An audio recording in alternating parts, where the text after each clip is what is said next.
I had a dream when I was a kid to be a Major League Baseball player. Every single day, I wanted to play Major League Baseball, travel team, rec league, whatever it was. And I remember going to my mom and dad, and I said, Mom, Dad, I want to be a professional baseball player. I want to make it to the major leagues, and I want to get a batting cage in my backyard. Like, I literally want to have a 70-foot net with the pitching machine. Will you get that for me?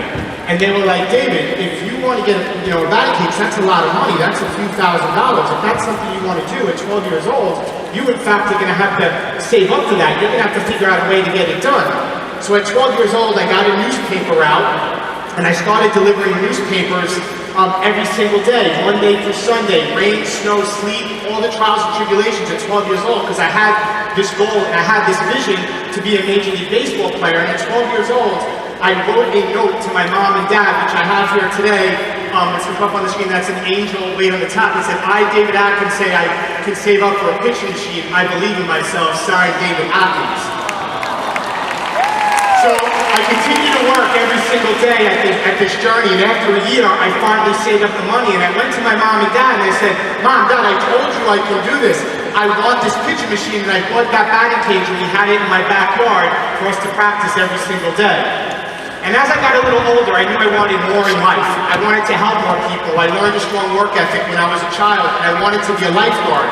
And I started off as a lifeguard in Long Island on the North Shore on the Long Island Sound. It's still water, it's calm, and it's hard to be an ocean lifeguard because I knew that I had a bigger purpose to help more people.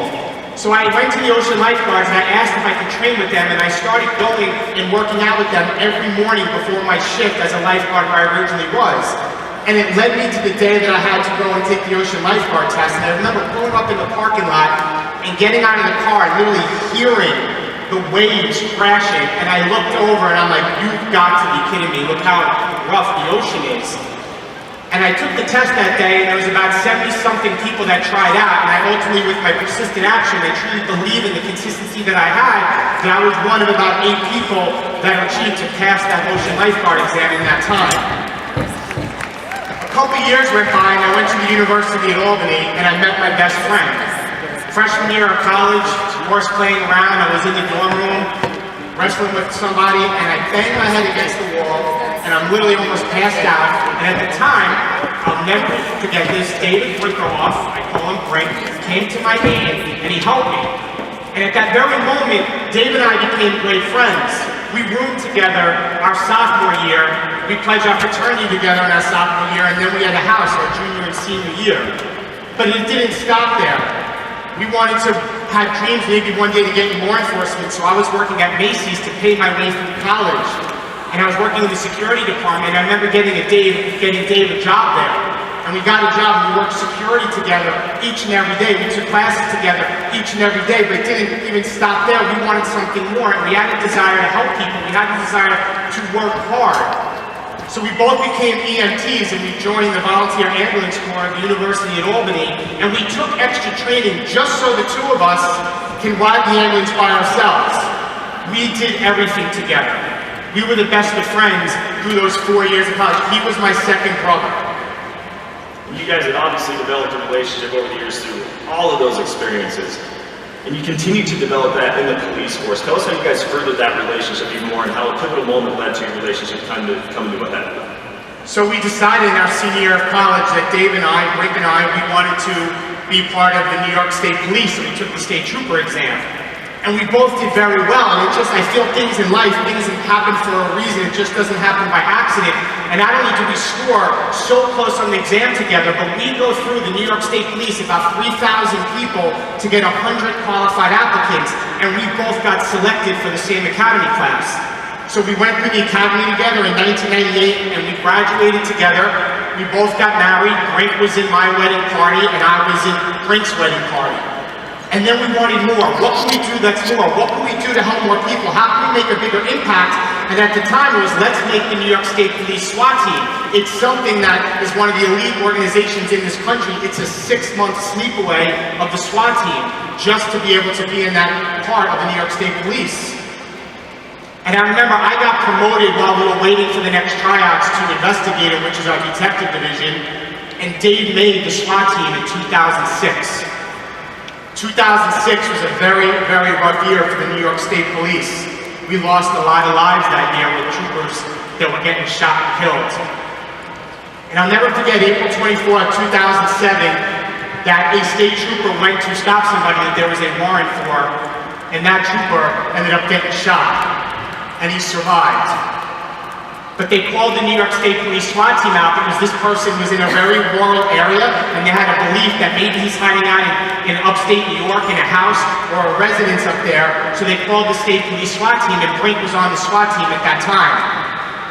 And I remember the morning of now April 25th, it's a day later, and I'm sitting at my desk, and we get word that another New York State trooper was shot. And I remember picking up my cell phone, and I heard it was a SWAT team member, and I'm dialing that phone, and I'm, Brink, it's Dave, where are you? I'm hearing somebody shot, what's going on? Hang up, go back again, dial the phone. Brink, I hear somebody shot, what's going on? And as I'm hanging up the call, leaving my third voicemail, one of my, in a vivid memory off to my right, a fellow investigative detective, the phone's ringing, the desk phone, he goes, David. I go, yeah, he goes, Adam's on the phone. I said, Adam? You know, I went to college with Adam. And I pick up the phone, Adam, what's going on? He goes, did you hear about the trooper that was shot? I said, yes, I'm trying to get in touch with Brink. And he said, David, it was Brink. April 25th, 2007, I lost my best friend. I ended up having to do the eulogy for his funeral. That's his mom, his wife, his daughter, who he just had, who was born with Down syndrome. It was one of the hardest days of my life. He was my second brother. And all I had at that time, and all I have now, is the memories and the impact he made on my life. It's not about the things that people have. It's not about people don't know where I live or the car that I drive, but they know the significance we as coaches can make on people's lives. And I will never forget the impact that Dave had on my life throughout the whole journey. And I'll never forget that these are the memories that I have. The significance is the impact we make in people's lives. And I lost my best friend, and to this day, I still wear under here this bracelet that says, in honor and memory of David C. Brinkerhoff, New York State Police, end of watch, April 25th, 2007. This has been on, it was a 10-year anniversary this week. And I realized that life doesn't always fire a warning shot. This past Sunday, and I messaged Jeff, another New York State trooper was shot and killed, and the funeral was today. And I'm here today because of the impact I want to help with you guys when I would have been at a funeral in upstate New York because we lost another trooper on Sunday. Even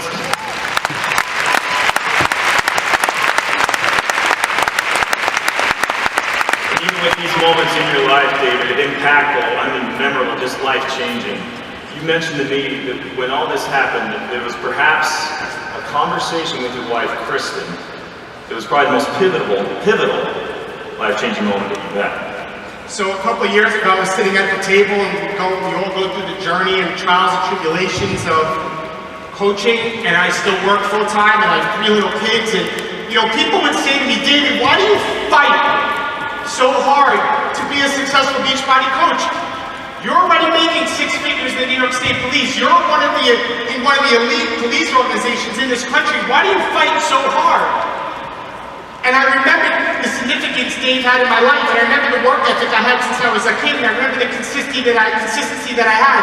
And at that moment I realized this one thing that sticks out to me, and I say, God's gift to us is potential, and our gift back is what we do with it.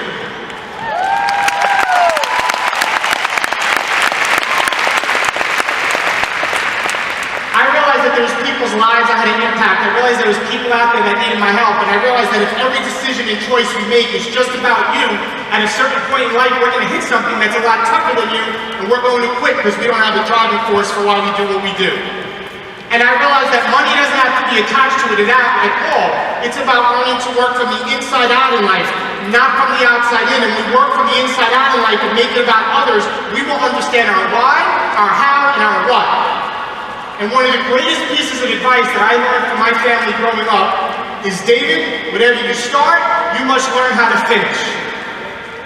And I feel right now that the problem with the world today is people start certain things, And if they don't like a certain person, or they don't like the product, or if it's not what they thought it was, they quit. And I feel like quitting just doesn't affect you, because later on in life, it's going to come back to hunt you, because then I do. I believe that my wife deserves the best version of me. I believe that my kids deserve the best version of me. I believe that each and every one of you in this room deserve the best version of me for me to help you in my videos and my posts or whatever it is every single day.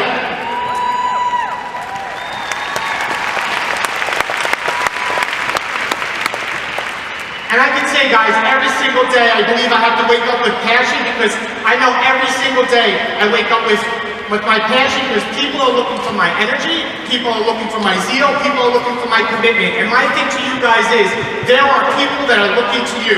I don't care if you are a new coach or a superstar diamond coach, you can make an impact. It's about the significance in life as Blake made an impact in mine. It's the memories we have as coaches. This is an opportunity of a lifetime, and I believe that, and I hear all the time, the question that comes to me in videos I hear is, are we taking advantage of the lifetime of this opportunity? Dave, I think it's safe to say you brought your best version of yourself here today, and we're better for it. Join me in giving a huge ovation. Give it